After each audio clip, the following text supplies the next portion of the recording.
Hi, Hi, how are you? can you see me? Yes. We can. Whoops. Now we can. Now we Okay, can. all right. So I spend every day. Everybody's good, huh? Everybody's We're live. good, I think. Good. Sharon, we're live. We're ready to go. We are live. I see us. All right. I can probably. My clock says 6:59. Check your phone. Jake just gave me a call, and he thought it was 7:30, so he'll be like on in 2 seconds, just in case, just so I I'll can. see. I'll see. We'll have some time. It was only 6:59. It's okay. He wasn't Oh, there late. we go. Look at that. Perfect. On time anyway. There you go.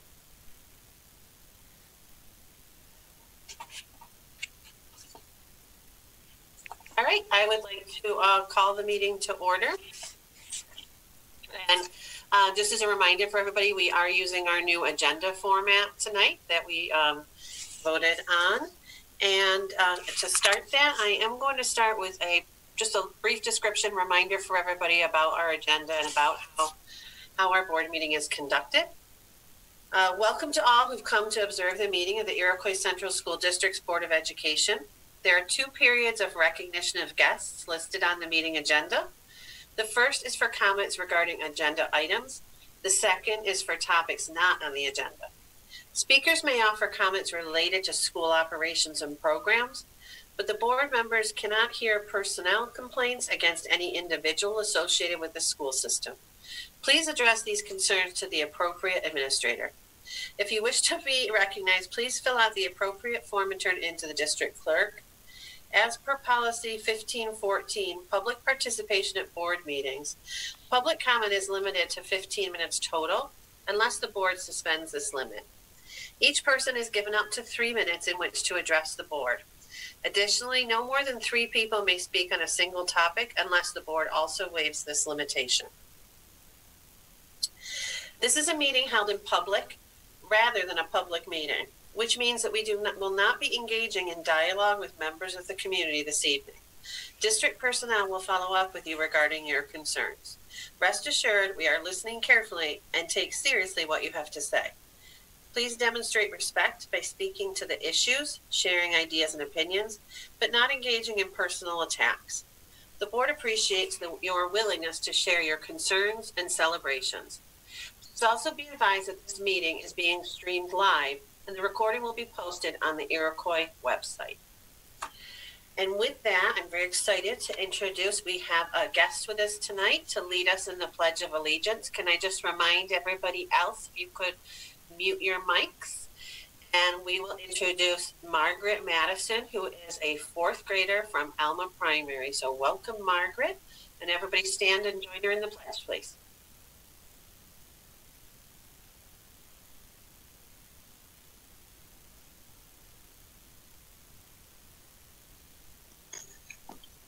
I pledge allegiance to the United States of America, and to the republic for which it stands, one nation, under God, indivisible, with justice for all. Nice job, thank you. And now we're going to move on to a new portion of our agenda, which will be a student report. And we have Birch Jackson with us this evening to give us a report from the high school. Go ahead, Birch. Alrighty, thank you. Thank you guys all for having me. My president of student government is supposed to be joining us. However, he just actually informed me that he's having some technical issues, so he may or may not be on. So I'll just go ahead and start, and if he joins, he can hop in. In terms of what's going on in the high school, it's been, I don't want to say it's been somewhat difficult. It's been a little tough to get going since we switched from hybrid model to fully remote. From a student government perspective, we've been doing our best to stay in touch with all the students. We're currently conducting, me and Jake, along with each class president that we have, so there's a president for each grade level. we're currently in the midst of conducting class meetings, so those are going to be done via Teams, and we're just going to try and really generate some ideas for this next upcoming week before we go on break, and then hopefully when we hit the ground running back in January, what other events we can start.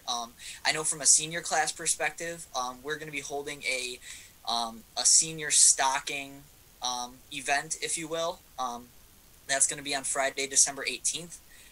So all the seniors are going to be able to get in their cars, kind of like the senior slow roll that they had last year at the end for those seniors. It's going to be a Christmas themed one. So there'll be music and stuff like that right outside in the front parking lot of the high school. Each senior and their family is going to be in their own car, and they'll drive through and they'll get a little stocking with some goodies in it. And so that'll be a good event for the seniors, at least, because it's been tough for us. We didn't get our homecoming and that, so we were just trying to get ideas so that we can have as good of a senior year as possible. Another event that's coming up this Saturday that was actually put on by a fellow senior, Annalie Cutlars. So if you see her, big thanks to her for getting this whole thing off the ground. I'm sure you guys have seen, and if not, there's flyers out on different social medias, and I believe she emailed everybody in the district if she could. She's going to be running, she teamed up with Feed More Western New York, and she's going to be running a food drive on Saturday from 12 to 2.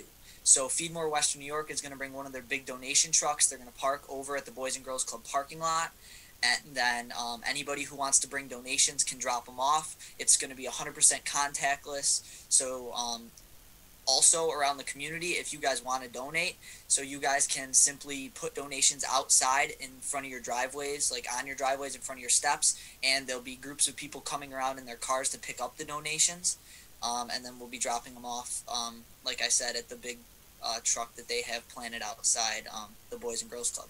So those are a couple things that are going on right now. We're really looking forward to getting back in the building. For one, I miss it a lot. I've done my best to transition, and I'm sure everybody has, so we're just excited to get back and running and keep the high school the great place that it is. So that's about all I have. Yeah. It's great. Thank you. It's so great to hear from a student perspective what's going on, and we're all really proud of you guys for hanging in there and running special events and finding ways to give back to your school community and your community. It makes me proud to hear. So thank you. Thank you. With that brings us to board discussion and news worth sharing. This feels so funny. It's a different order. The first thing that was on board for board discussion was the discussion amongst the board members about the placement of executive session on the agenda. And this is, do you want to jump in? Go ahead. Yeah, so I asked Sharon to place this on the agenda for this evening. I have a mandatory graduate class. I'm in my last semester, as all of you know, that they only offer on Wednesday evenings, unfortunately, from 5 to 7. And I've been putting it off for this past year and a half, and I would like to graduate in May. So I can't keep putting it off any longer.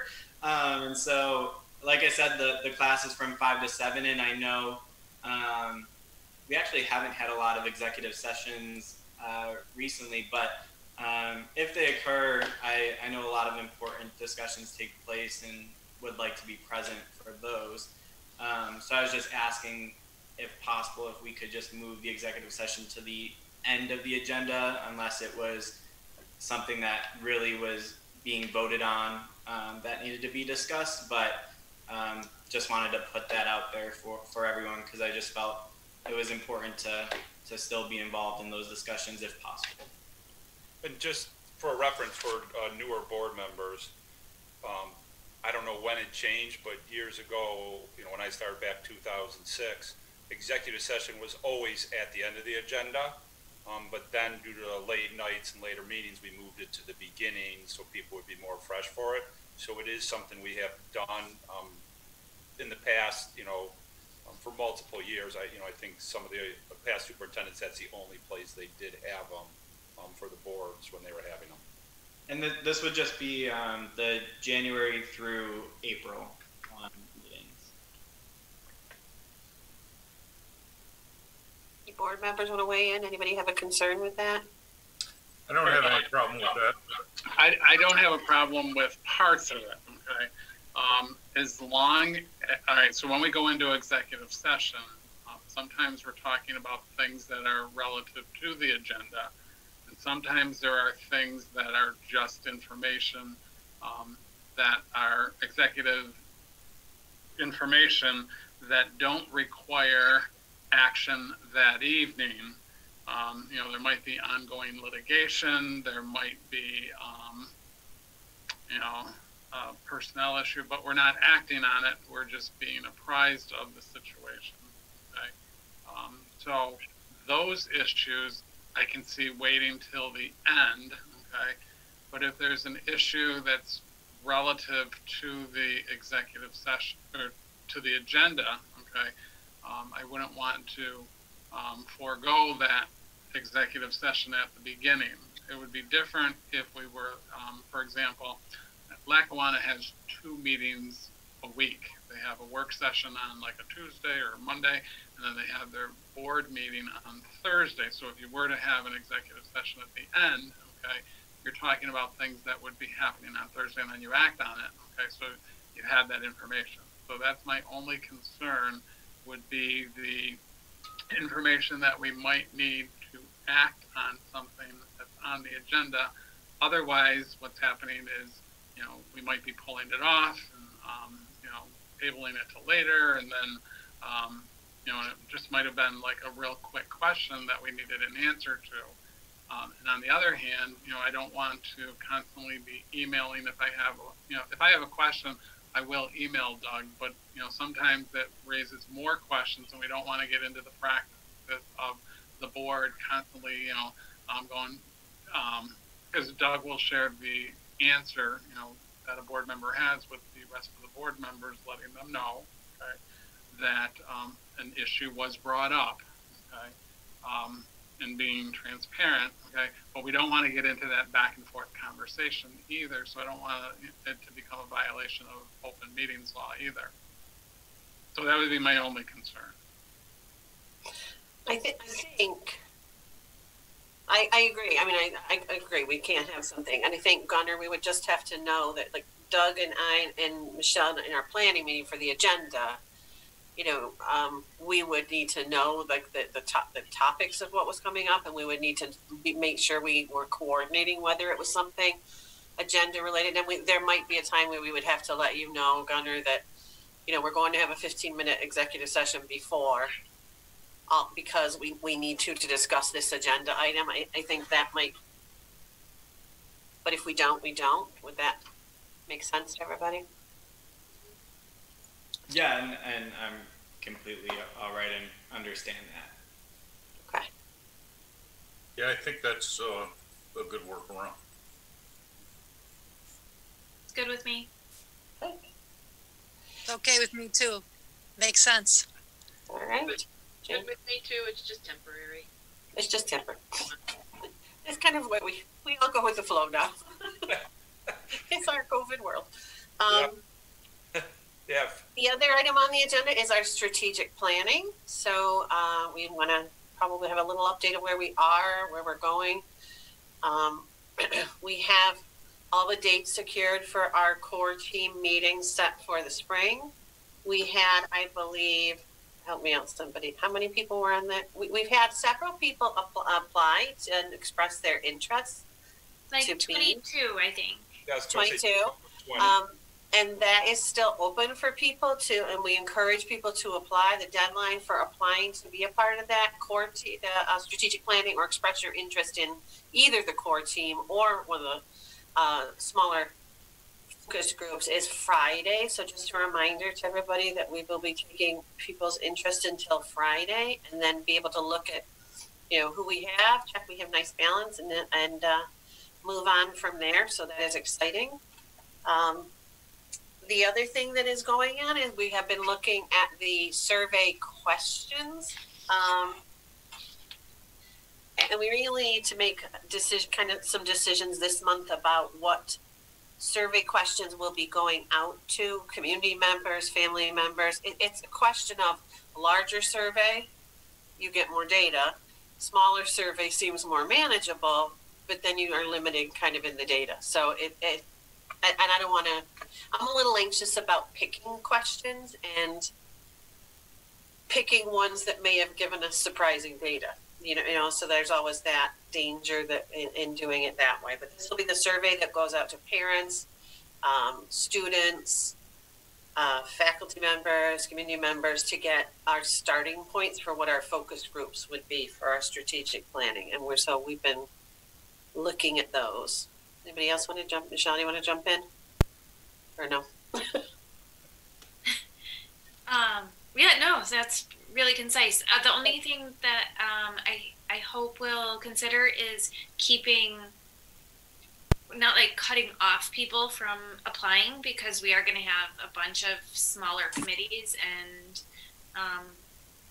so even though we're asking people who are interested in the core group of people to submit letters by Friday, if, for example, someone didn't see the notice, or they thought they wouldn't have time, but they do, to please keep sending, reach out to a board member, reach out to Mrs. Sadowski, and just submit your name, because the more the merrier.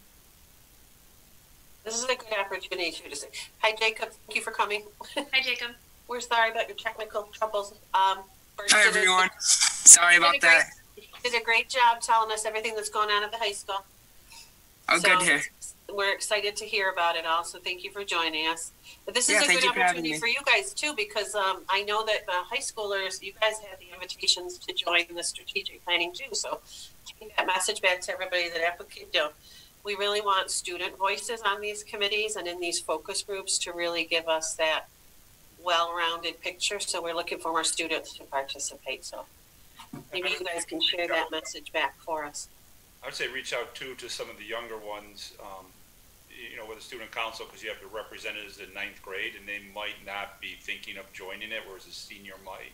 And they're the ones that are really going to be here through the process of it and see what comes out of it, because it's a multi-year, it's a plan that will exist for multi-years that we keep revisiting each year to improve upon it. So they would be here as something, and then it will look, good for them in the resume and development and speaking and everything. So if you could encourage a few of those people that you might be mentoring, that would be great. I have a question. Because I was not at the last meeting, I'm not sure if you guys have already talked about this or not.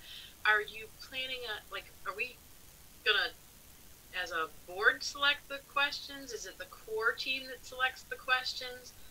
Are we doing that in a board meeting if it's us, or are we going to have a work session? I'm not really sure how we're supposed to go forward figuring out what we want to do with these survey questions. So go ahead. The questions are kind of predetermined, and I think we were sent a list of them. So it's really a matter of deciding. I mean, I think that initially we were like, oh my gosh, people are so surveyed out right now. To ask someone to go through another 100 questions is a big ask. So that was part of the hesitation, but there is value in sometimes asking the same question in a different way to see if, there's consistency, to see if it makes someone think a little bit. So I think that is something we should talk about, and maybe the consultants that we hired do this, that's their thing. So they've got it down to a science. And my sense from them, and correct me if I'm wrong, anybody who's at that meeting, my sense from the consultants is give the survey. I guess my question is then what is it that we are actually, you presented it like we're trying to make a decision about it tonight. What is it that you want us to decide? Well, we're not making a decision about it tonight. We had originally, and we did talk about this at the last meeting, the balance for the strategic planning. How do we balance moving forward with strategic planning, getting the core team together, surveying people and also be mindful of the situation that we're in and the different demands on people's times. One thought that we had in our meetings with the consultant was make the survey smaller because it's overwhelming. And we're sending out surveys as a district about reopening and things like that. Now, my hesitation right now is we just received all the questions and it said, like, here are the questions. And they're questions like, I'll give like an example, like on the elementary one. My teachers support me and believe in me. So that's not an exhaustive question. And you can really see that you're getting at that climate, that student climate with that question. It did say in it, they said, if you're going to reduce the survey, pick 25 of these or pick this many of these. I just felt like when I went through it initially, and that work, I have not done it exhaustively, but my first thoughts about it were, as soon as we start eliminating questions, we're controlling the survey. You know, we're picking the ones that we think people will have a lot to say about. And I think part of this whole process is we're doing what we think is right. We need to hear from people to see what they think. So I'm a little nervous about picking and choosing questions personally. So I know you're saying, what are we deciding? I guess I would like a little feedback on that. I was going to say, so you're asking what is our each of our individual opinion on whether we pick and choose questions or if we launch the full survey as it was given to us by the company? Yeah, I would be happy to send it to everybody. Then when we talk about it, we would have to have a work session, correct? Yeah. Everyone was sent it today. Oh, okay. Yeah, everybody has it. We do have a copy that I probably not enough time to read through all in detail. But this way they can see the size of it. My reading of what the consultant said is we're not really picking and choosing the questions. We could say we want to send 75% of the questions. We wouldn't be going through and picking certain questions. They would still pick the questions. I think that's not how it, okay. It could be done either way. Oh, okay. Could be done either way. I mean, I think you're right. I don't know if I don't want to pick the questions because I don't want to skew it. Like, yeah, that's the one thing that Sharon said that made me go, ooh, I don't think you should be, because if we pick the questions, then we're controlling where it goes, and that kind of defeats the purpose. Well, you know, in looking at the questions, it looks like they're all answered, you know, just based on a scale, whether it's, you know, a 1 if you strongly agree, you know, a 5 if you strongly disagree. You know, it seems that they're that kind of format. And I think there were 50 some questions.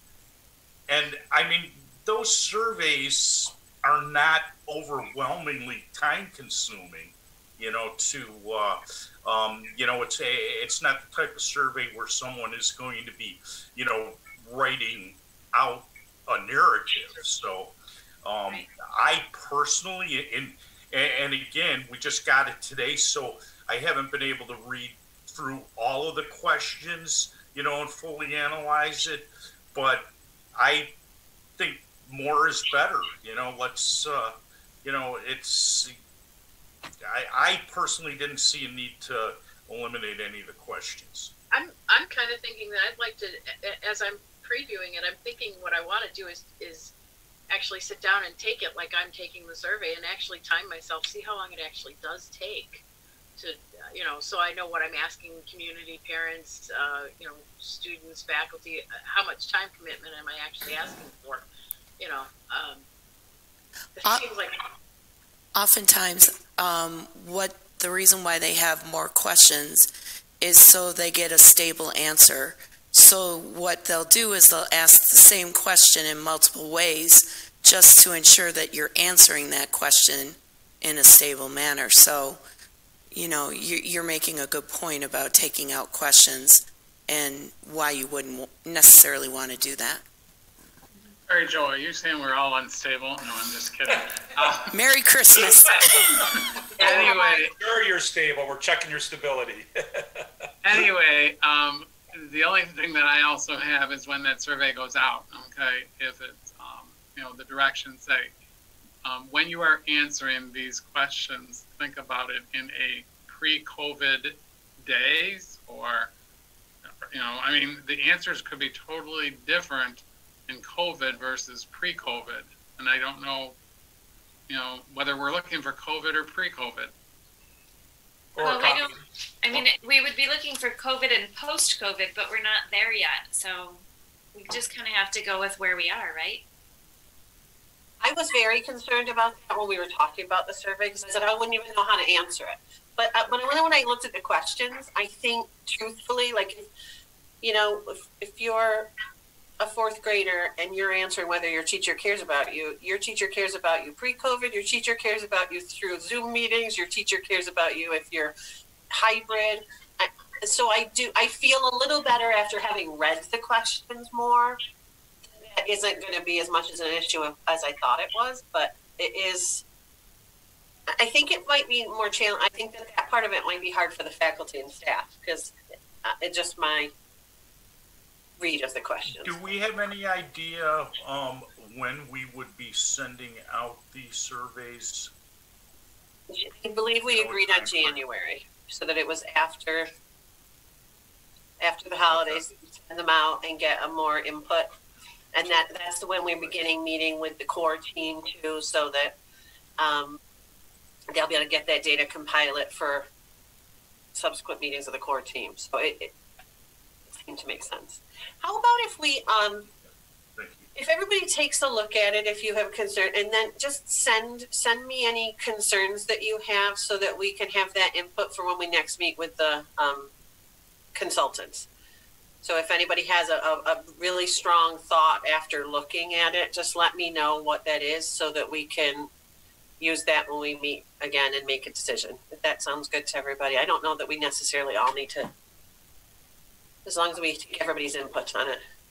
I would say too, send a survey, you got through it and it's good. Don't, because you might get through it. I'll say, let's say I go through the survey and I don't have any problems, well then I wouldn't email you, Sharon. So I think everyone should go through positive, I liked everything, or here's a couple of questions I have, and then we'll know that everyone's done and maybe give everyone a date to get back to you, Sharon, so we know if everyone's done it and if not, who we should reach out to. Do we have another meeting set up with PLC? No, it would depend on the conversation. Okay. So if we give everybody a week to go through that, is that okay? So if by next Wednesday everybody gets back to us, and then we'll be able to hopefully get that decision so they have it, so they can move forward getting the surveys ready. Okay, that's the 16th.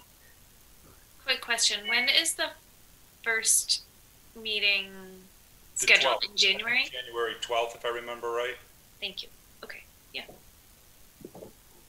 Pardon my interruption. I'm going to sneak out and take Birch and Jake with me. Definitely want to thank the board for giving the opportunity for having two great leaders of our student body, class of 2021, have their voice being heard to the Board of Education. So Birch, Jake, and I are going to quietly, yet with an announcement, we are going to leave the meeting. So thank you very much. Thanks for coming, everybody. Thank you for having it. Thanks for having us, everyone. Nice to see you. Stay safe. Hey, thanks for being here. Thank you. Is there any other questions about our strategic planning or where we're at or anything else for board discussion tonight?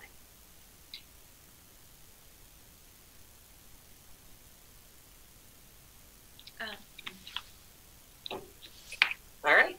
Do you? Okay. All right, then we can move on. Thank you, everybody, for your input. I'm sorry, Sharon, Cindy, I'm sorry, I'm going to interrupt. The deadline is the 11th, and since we don't have a meeting, do you want letters to go to the people who have already applied, informing them that welcome them to the committee and of the date, or how do you want to proceed? I think we wanted to hold off until the 11th. We have all of the interest in then, and then see where we're at then, and we can decide If we get 50 more letters by Friday. By Friday, okay, all right. Then we'll have to have a meeting I or see. discuss how many, what we're going to do. Okay. But if we don't, and then we can certainly do that. So can we hold off on that until Friday? Absolutely. Sound good? Thank you. Thank you. We'll send an email out to Sharon and Michelle Monday, because you two are the representatives for the strategic plan, just to let you know where we are with the number of people. And, based on conversations, everyone's welcome, or we got 50 more and we need to maybe review them or look at them. I have a question. If we do get 50 more and it's a review, is the board gonna need some kind of work session to decide, or is it Michelle and Sharon who decide?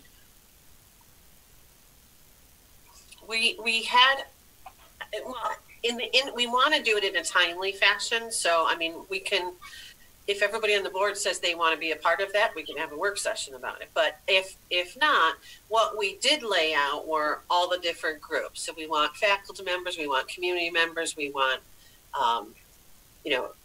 parents, and we want students. And so if we had 50, I think we need to look at what balance we have of that to make sure that we have representation.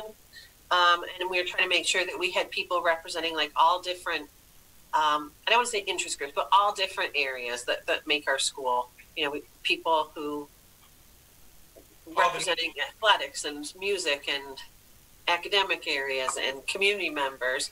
And then, so I don't want to say I don't know, but may not be a need for that. But if it was something that everybody said, yes, I would like to do a work session so we could all look at the names. I guess that's kind of my point. I'm trying to determine, should we decide now if that situation arises, do we want to do it as a group, or are we all as a group okay with Michelle and Sharon making the decision? Because if we're going to need a work session, we probably should put something on the calendar as a hold this date so that we can do it. Like you're saying, you want to hear back by December 16th on the survey. Maybe December 16th should be held for a work session if everybody wants to be involved. And if we don't, then we wouldn't need to worry about a work session anyway. So I'm just throwing it out there because we're getting into the holidays. That's a good idea. Yeah. It's getting to be a time where it's going to be hard to schedule a work session if you guys decide you need one. Well, I'm sure it would be brief. Mm-hmm. Yeah. But, I think that's a good idea for everybody to be involved. I don't know. I mean, I personally, when I voted for the two of you to be our leaders, it was, with the understanding that I trust your judgment. And so I don't necessarily think we need to have a work session to decide who gets to be on the core committee if we have that much interest. But at the same time, if that's not echoed through the rest of the board members, I'm just thinking calendar-wise, we should get it on the calendar. Mm-hmm. We're going to need one. Well, it never hurts to have it on the calendar and take it off if we don't need it. Exactly.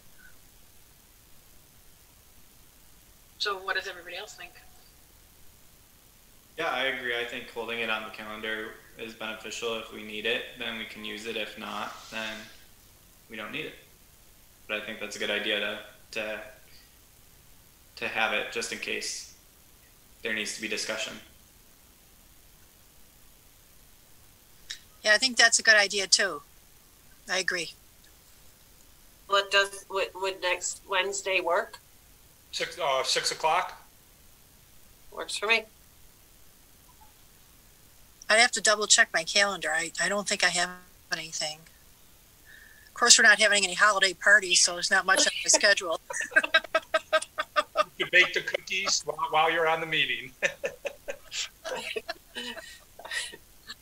All right, so then let's put that on the schedule for the 16th, and then see if we need it or not. We'll know Monday. Or we'll know Friday. I'll be Monday. Yep. Okay. What time did we say? 6? 6. Yeah. Is that okay? Okay. Thank you. Anything else for board discussion? All right, so we are going to turn it over to number 5, public hearing with John Wolski on our preliminary smart school investment plan. Thank you. I'm going to attempt right now to put up the presentation that we had at the last meeting. I can do that.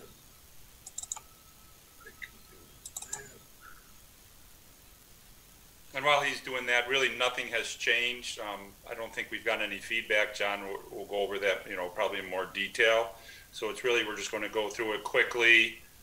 It's one of the hoops we have to jump through on this. Right whenever you are, John. Is that sharing now or no?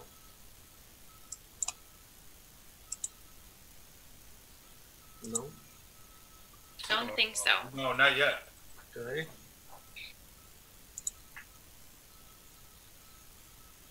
Just the Board of Education. There it is. You have it? Got it. Got it. You can see it? Okay. Yep. So just summarize with the same, nothing's changed. Like Doug said, this is step 2 of the process. Step 1 is to do the full preliminary plan and share that with the board. We did that at the last board meeting. Step 2 is to have a public hearing. In this climate right now, we can't really have the public come in and make comments like it would normally happen. So we opened that up for comments. We put our email address and our contact information out there. Look for public comments to make and take those in and consider those. I have not received any comments from the public at this point. So the next point, summarize the plan, I guess, is to say we have the $533,000 of Smart Schools investment money. We're planning to integrate this with the $19 million big capital project. We'll use this to purchase equipment to redo the PA system, clocks, blue lights for lockdown drills, pole switches for lockdown drills, all the equipment needed, and then the capital project will handle the installment of that equipment. So nothing's changed there. If the board has any comments to make on this plan at this point.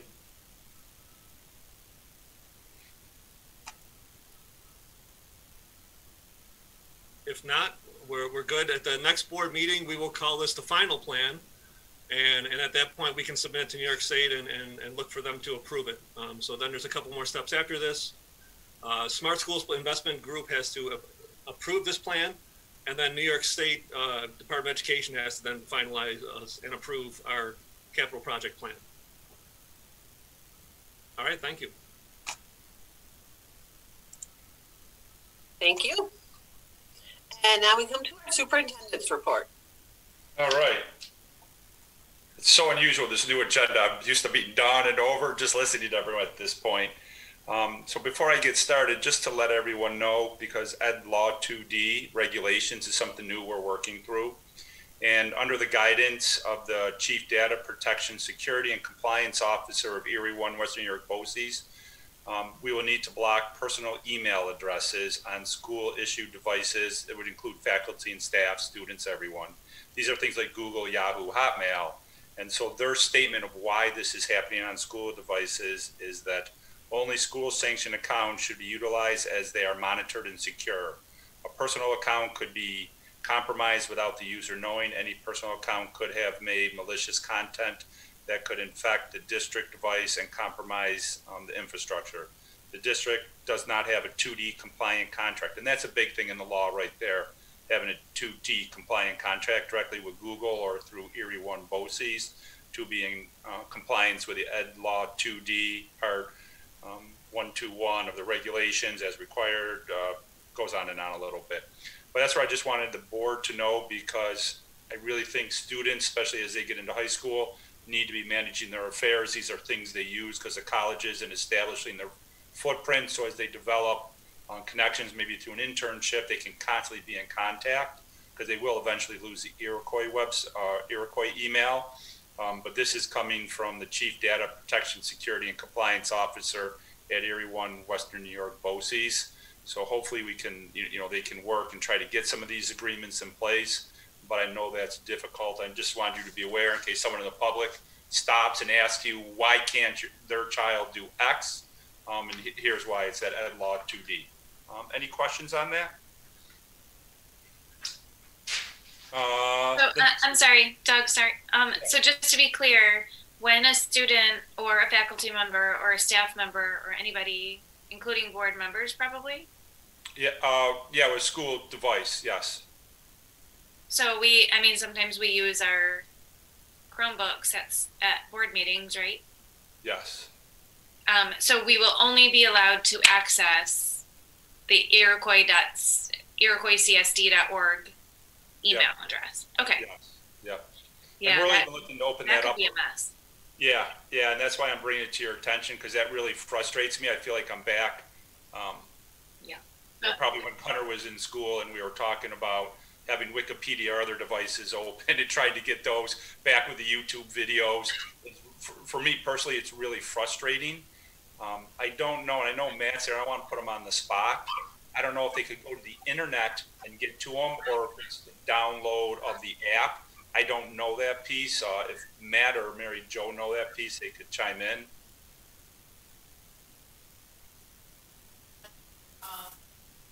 My first question is, will it affect like Google Classroom? I know we don't use that really. Right. We don't use Google Classroom. So our Teams and our Outlook email are going to be fine.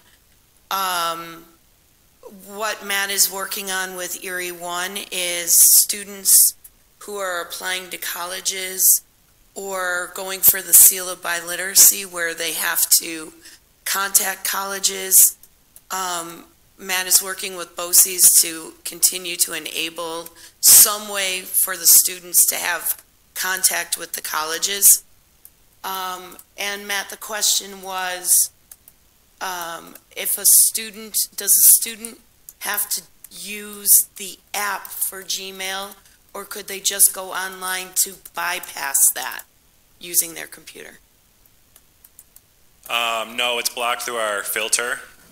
So no matter what, on a school device, as long as the filter is installed on a school device, which it would be, they would be blocked from going to like gmail.com or mail.google.com or mail.gmail.com if it's a Gmail account. And the same would be for like Yahoo, Hotmail, any personal account. So I know I want to be talking about this at my different superintendent meetings with BOCES. I mean, it took me a while for some of the other ones, but we did get them open. So hopefully we'll be able to get through that again with these, but that Ed Law 2D is what's causing the problem. So it's not a school thing. My preference would be that be able to have them open, because, they're sitting there in school and they have their cell phone next to them. So really, what's the difference? And teachers are not allowed to use any of those systems for emailing any work-related personal information anyways. So that's really what I think that law is to protect. That's my personal view on it, just so everyone knows. All right, any other questions with that? If not, I'm going to move on to COVID. So I labeled this email COVID Sunshine. And just to read it to you, I thought it was really great. And I received this somehow I was on it. And it was to the students in the middle school, and it says, a parent of one of our 7th grade students really was recognizing the amount of work and communication that teachers are putting into the classrooms and students. So to say thank you in this virtual world, they placed 2 gift cards at 2 different Tim Hortons on certain dates, which are passed. So when you hear this, don't go right into Tim Hortons. And so when you order, just say that you're an Iroquois middle school teacher and have your coffee covered by the gift card. So therefore, there was these gift cards at the Tim Hortons, and I really think that was a really generous thing to do for a parent, and a really creative way to say thank you to multiple people in this time period. So I just thought I'd pass that little bit of sunshine on to everyone. So Birch, about remote and COVID, I think Birch covered it very well.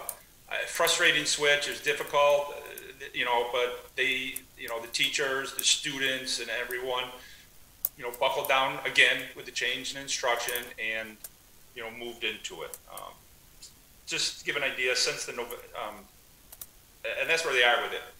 So since the November meeting, we have entered into the yellow zone, which then became the orange zone. And though requirements in these zones have changed, and I think a large part of that was due to the Erie Niagara School Superintendents Association letter. And Mike Cornell, the superintendent in Hamburg, is the president of it. I've been a member on it for years, and even holding different positions in it. And in his letter that he wrote to the governor and other legislative body people, and it says, an SED, it says the new requirements reflect the recommended changes. He wrote that letter. And from that letter, I know that there were meetings, because I was talking to him on the weekend, that he was speaking with county officials, state officials, state people in the governor's office, and then they made the changes. So just recently, this past Friday, the governor announced it on Monday, and then on Friday they came out with the change in what they were. So I just wanted just a thank you to that organization for really advocating for students. Because in talking to parents, a lot of them say, well, what's going on? Where are we asking for changes? And that was one that actually created a change. And then we wrote a letter back thanking them for the new requirements reflect the recommended changes promoted by the area Niagara School Superintendents in the letter to the governor on November 24th. Some of the key points that we put in the letter is that New York schools are safe. And with the Iroquois, it is safe. You can see that by the number of COVID cases we had for students. We are in a very hot spot. So by all means, don't think walking around in our community, it's COVID-free. It's not. But the students that were in the buildings, at the buildings, we really didn't have any transferences there between any students or from faculty to students. So that was really great. School-age children need to be in school, and we definitely agree with that. That's face-to-face learning is so important.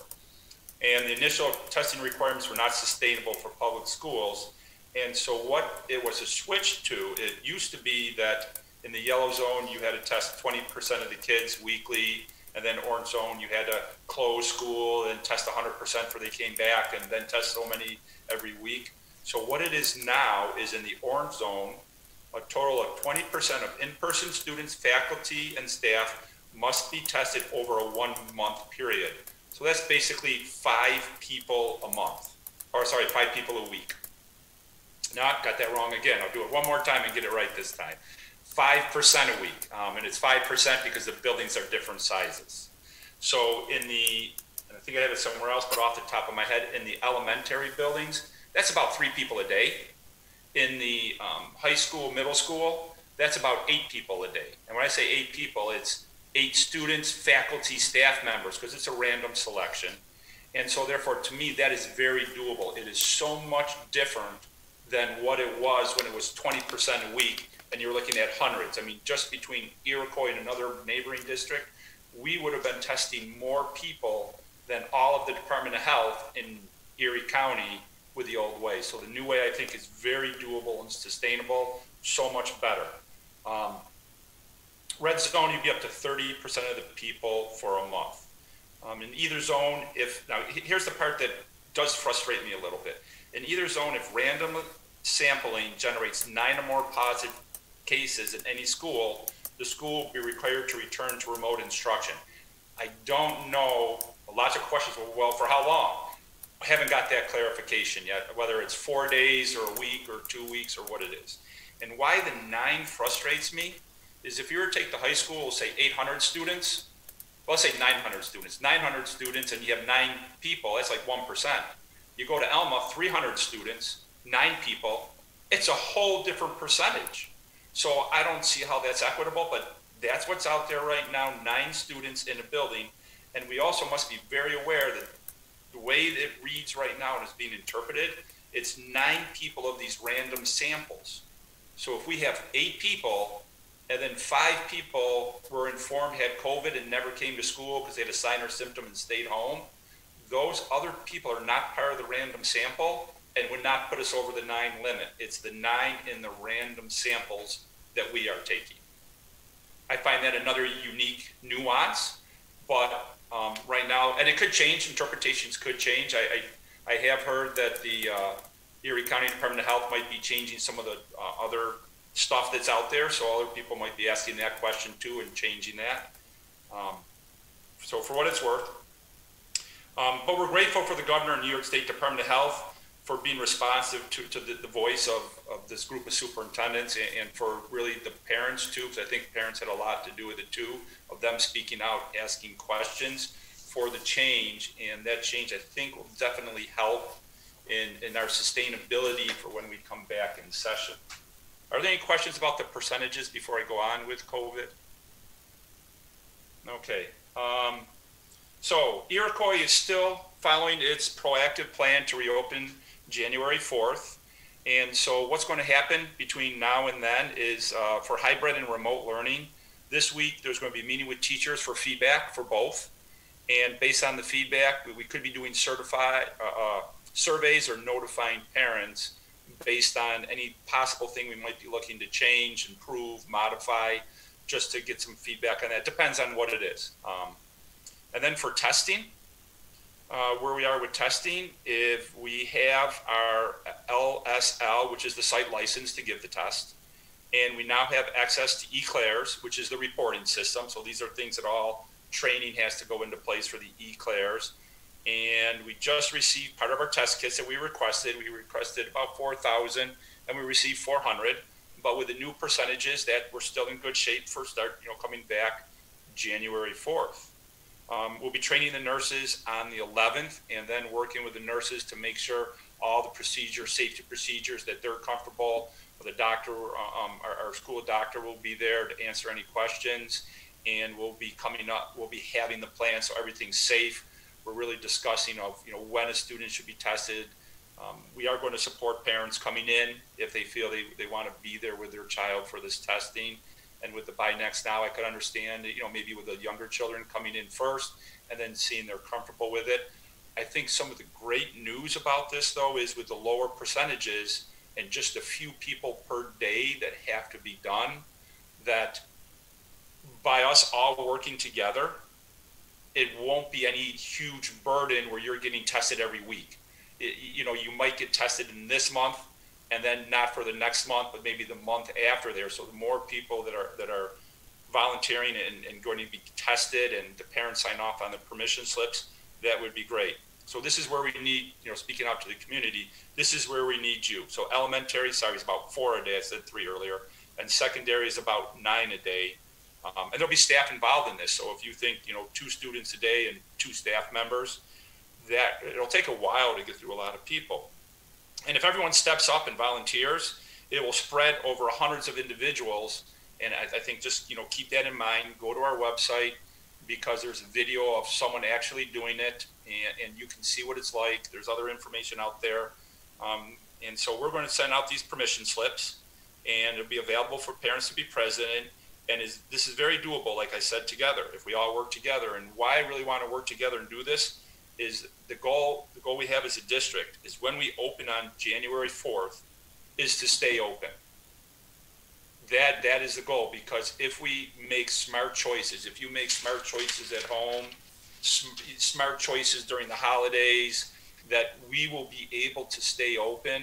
We'll be able to stay open through February break, through spring break, through all the different holidays. And I think that is very important. People with children at home, that in person, having them in, that's where we really want to be. The change in the requirements is really helping with that. And so this is where everyone is important. Smart, safe choices. If you have signs and symptoms, stay home. Go get that tested. Don't come into school. That's one of the big things. Social distancing, wear your masks, wherever you are around other people. Assume someone may have COVID, even if they are a friend or a family. Assume it. But you can still talk to people, still talk to your family, but be smart. Spread out. Think of what you're doing and where you are. So we need to be smart. We need to be the leaders, and together and be together in our actions. If only a few people do one piece of this, it's only going to help that small population. We all need to take into account and follow this.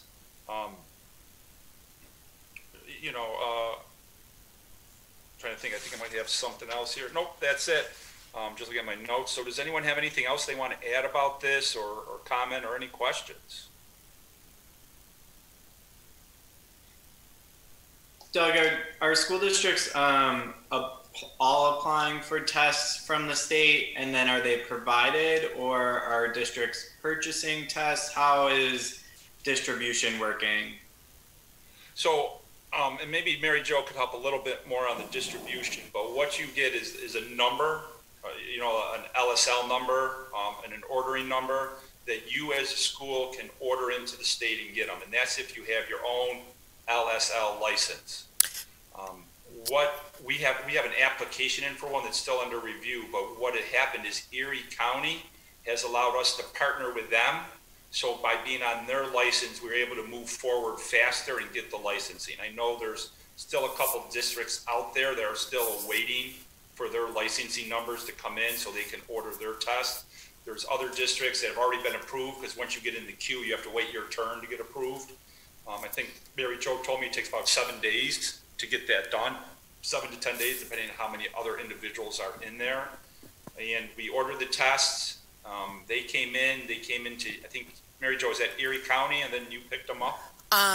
Correct. So initially we were all given the option of applying for what's called a CLIA number and becoming a licensed site laboratory, the LSL. And we applied for that. But soon after we applied for that, the Department of Health for Erie County opened up the opportunity to begin testing using their CLIA number, which is their license number. And this is all under the direction of our district doctor, district physician. And so what we had to do is agree that people would be properly trained, that we would have procedures in place to ensure privacy and safety. And so that's what we've been working on. Once we received that CLIA number, we were able to apply to the state for the tests, and they were able to approve of those tests. Now, there was just a slight modification, because initially those tests were going to be shipped to us, I believe, from either Albany or New York City. And overnight, that operation changed to go to pick up the tests at the Erie County Center, which actually allowed us to get the tests a day earlier, so it worked to our benefit. And I believe because every district in this area is part of this, or is taking part of it in some way, shape, or form, it's just going to allow us to work more closely with local officials rather than worrying about dealing with someone across the state. But I've mentioned to Doug about how responsive Erie County has been, how responsive Albany has been. They are very patient, and they are willing to answer every question that we have. Awesome. Thank you so much for sharing that. Just one follow-up question. Maybe you mentioned it, but I wasn't clear enough. And this may sound cynical, but who's footing the bill? Is it school district? Oh, I'm sorry. They're free. Yeah. The tests themselves are free. Iroquois, with our size and our nurses and the staff we have, we're able to administer with this number in-house. Just full disclosure, for some other school districts, for their size, they've had to hire outside groups to come in to administer them, which is why when you hear school districts talk about the amount of money they're spending for their testing, that's what they're talking about due to their size. But we are not in that boat. We have a great nursing staff. I think they're a little stressed right now about getting this right, but they're doing great. Jackie Ginter at the Wales is the nurse coordinator right now, and she's really doing a great job in that position. Anything else with COVID? All right, Michelle? Yeah, sorry, so hopefully quick question. I'm the one answering it, so it might not be. Well, it could be yes or no, so just give it a shot. If someone requests a test, can we accommodate them? That is, maybe. It wasn't one of my choices. Perfect. That is one of the questions we're going to clarify with the school doctor on Friday the 11th. But right now, if someone has a sign or symptom, they should not be coming on grounds. You know, if it's a student, they should be calling their doctor, taking care of it that way. If it's a teacher, same thing. So why would you want to test, you know, if you don't have a sign or symptom? Now, someone might, you know, there might be someone who says, well, I'd like to get tested every week. I would like to be able to entertain that, where someone does want to get tested every week, where yes, you can, as long as you don't have a sign or symptom and coming to school, because maybe someone has a spouse that's pregnant and they just want to check every Monday or every Friday before they leave, or someone that is pregnant wants to check. I'll just use that as a quick example, and I would like to be able to entertain that for them. I think that'd be great. Yeah, but great reminder not to come to school if you have any symptom. Yep. Yeah. Be smart. Don't come to school if you have symptoms. Yeah, and really, what I was thinking is, like, say somebody has no symptoms, but they were somewhere, and they were next to somebody who did test positive or something like that. But anyway, thank you for. Yeah, no problem. Sorry, it wasn't a yes or a no, though. No, that's okay. I know it's hard to get a yes or no, not just from you. There's so many unknowns. So we're going to move on. Sports. So winter sports, just December 8th. So yesterday I received this email. Executive Committee of Section 6 has voted to postpone the start of winter sports, low and moderate risk sports, to January 4th. Boys and girls bowling, rifle, indoor track, boys swimming is what this includes. And a quote from the committee president says, "It is clear to all of us on the committee that pausing at this time is the most responsible act we can take." So just let everyone know that's where they are with sports, which works very well with our schedule of what we're planning to do. Continue with sports and different awards. And so therefore, congratulations to the following sports teams, the student athletes and coaches. And just to let you know that all varsity teams made the team scholar athlete for the fall sports season. So all our teams made it. So you had the boys and girls cross country. Both of them had over a 97 average. The girls field hockey, over a 97 average. The golf team, over a 95 average, almost 96. And this girls soccer, over a 95. The boys soccer, over a 98. Congratulations. The girls swimming was over a 97, and the girls tennis was over a 96. So congratulations to all of those athletes and coaches. Sitting with that, just some quick highlights. The varsity cross country, they did very well. They were second in the ECIC Division III, and the girls were fourth in the ECIC Division III. And we had some all-stars due to Ed Law 2D. I'll read their first names. Evan, first name, and Getty Lee. They were on the first and second team, and on the girls, Nicole was on the first team. And let's see, modified, girls field hockey.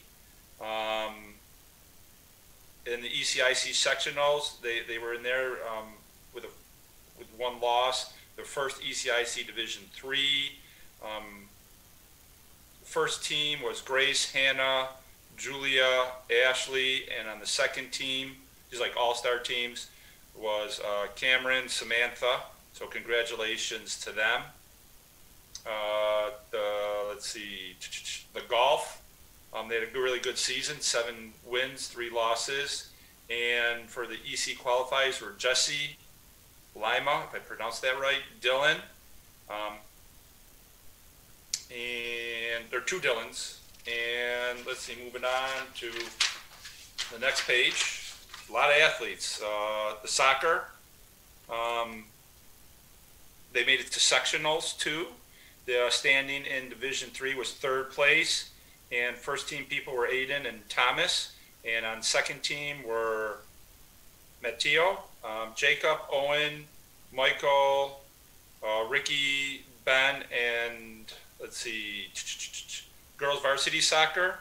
They again made it into sectionals, and they were in second place in Division III. First team was Morgan, Emily, Mary Alice, and second team was Jordan, Talia, Olivia, Mary Alice, and Madeline. And lastly, for two more. Swimming, standing in Division II was third place, league championship, second overall. And Melanie did very well in the 50 free. She was the ECIC white champion in the 50 free and the 500 free. And Shelby was the champion in the 200 free and the 100 free. And Ava set a new record in the Iroquois pool in division, in a pool record in 11 dive events with 299.48 points. So congratulations. In tennis, we had standing in Division II was second place. First team was Amelia, and Alexa was, there's only one name here. ECI Division III All-Star. I would think with doubles there would be two names. So, and Brooke, there's the other one. There's Brooke right under Divisions double. And that's it for the sport. So congratulations to all of the athletes. And I really do like seeing the scholar athletes. That's great. Moving on. We did this last Friday have the polar plunge for Special Olympics. It's done by the Unified team. And I really want to thank Sean Lauber and all the participants for doing it in a COVID-safe environment. They had the fire truck with the hose pouring on them, so the car would pull up. The participant would go under it, get sprayed down. There's some videos I watched of it, of them dancing around in the cold. They're sure a lot braver than I am, because I do not like being cold water. And they raised, they met their goal of raising $5,000. And Bradley, he went over $2,000 himself. And so therefore he's going to be featured on a lot of things with the Unified and Special Olympics with the polar plunge for raising this. So congratulations to him and everyone that participated, and Coach Lauber for making sure this coming up with some great ideas that he presented to me. I kept thinking, oh, it's going to end. And he kept, meeting every challenge COVID had and to provide this for the students. So that's it. That's all I have for my report tonight.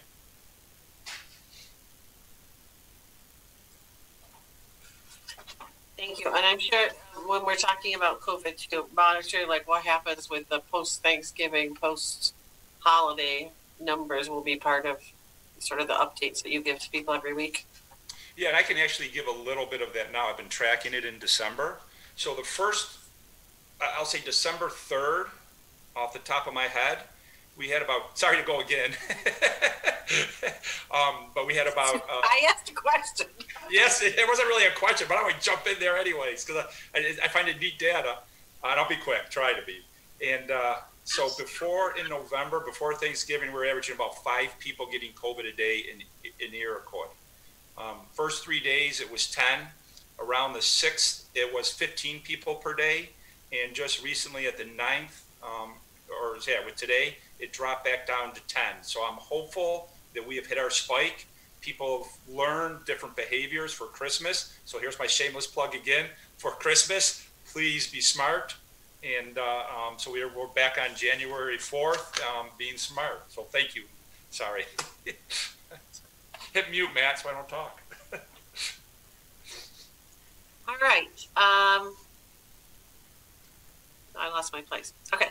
Do we not have any recognition of guests to address about agenda items? No, we do not. Okay. And then is there any discussion on agenda items 9.2 through 9.5.7?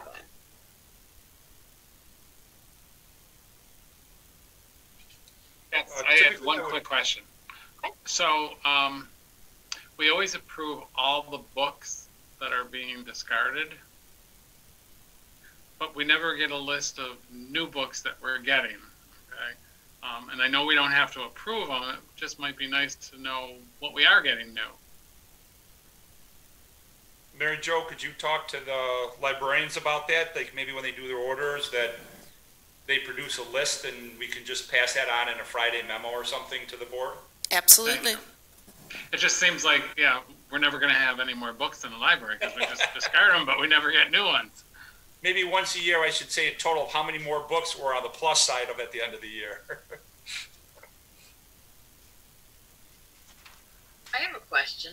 Since Dave brought that up, is there a possibility, like how the Buffalo Library has books that you can put on your iPad or your tablet or whatever? Is that something that our school library could do? We actually have a program called Sora that the librarians are using from Erie 1 that allows students to access books at various levels, and it's being used K-12. And then in addition, students are also taking advantage of a program called Raz Kids, which are reading books as well, and that's more at the elementary level.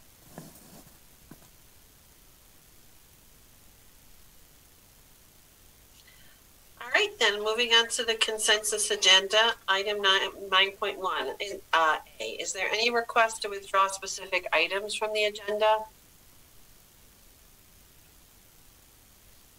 Is there a request to add specific items to the agenda?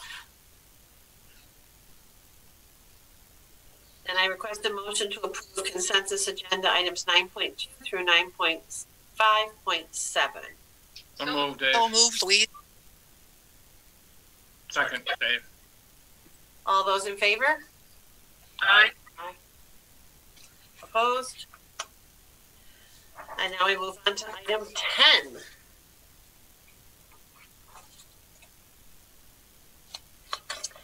Recognition of any guests regarding any other topic.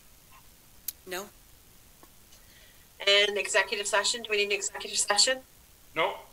It's been a very quiet month. Everyone's been just taking care of COVID situations. Okay, then we need a motion to adjourn the meeting.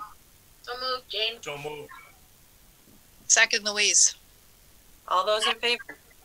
Aye. Aye. Opposed? Good. Meeting is ended. Thank you, everyone. Thank you. Thank you for getting to the new agenda. Congratulations, John.